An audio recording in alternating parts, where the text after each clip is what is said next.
Further debate? I recognize the member for Toronto-Danforth. Thank you, Speaker.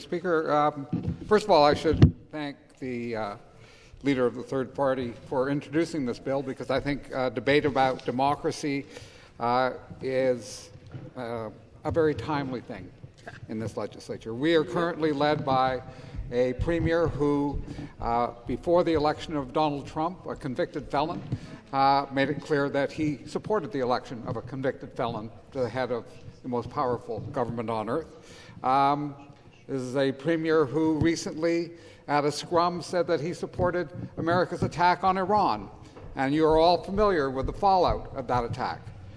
Those are not the musings of someone who's committed to a free, open, and democratic society.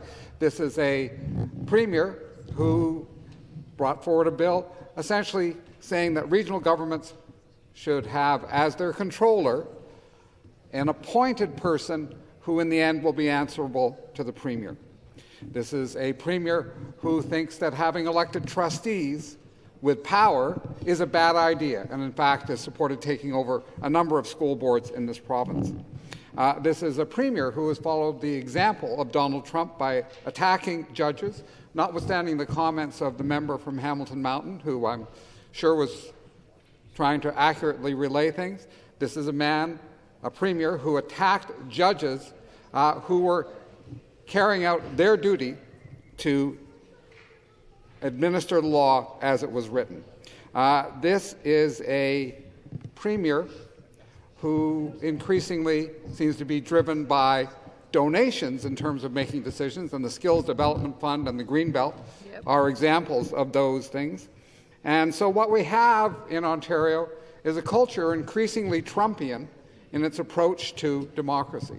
And so when we have an opportunity to debate democracy, an opportunity to debate the things that need to be in place, I think people should welcome that.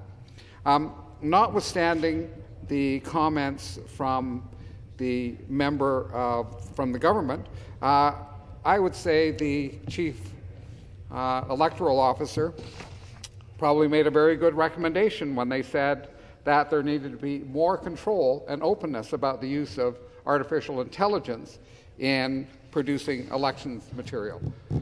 If I have to choose between the premier of this province, who supports an anti-democratic demagogue in the United States, and our chief electoral officer, who is a person that I think all of us have found to be straightforward and honest in his commitment to democracy, I don't think there's any real choice. The question of supporting the recommendation of the chief electoral officer about prohibiting the sharing of certain false or misleading content about an election, I think that the chief electoral officer's recommendation, as incorporated in this bill, should be recognized, as opposed to the ideas of a premier who engaged in personal attacks against a member who has had a long and well-respected history in media. And in fact, the premier has attacked journalists in this building in the past, when in fact, even when we disagree with them, if you want to have a free and open society, you have to make sure that journalists have the freedom and ability to comment to the best of their ability on what's going on. And if you undermine that, let me tell you, the road you go down is not a happy one. Not a happy one at all. Speaker, there's a lot that's good in this bill, and I've mentioned the key points. I wish the member had gone further, put a cap on donations, or recommended a cap on donations, because, again, I think, looking at the American experience, the more that power is ceded to those who are extraordinarily wealthy, the less power there is for the population as a whole. That is a substantial problem.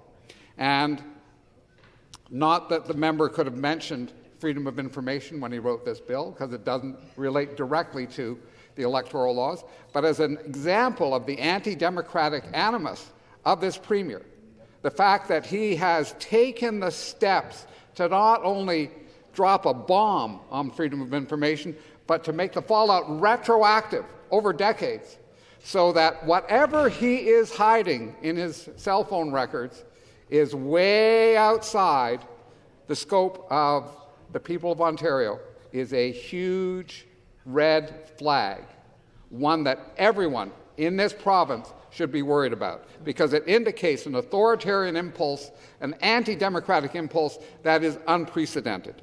Unprecedented. Well, maybe Mitch Hepburn in the 40s.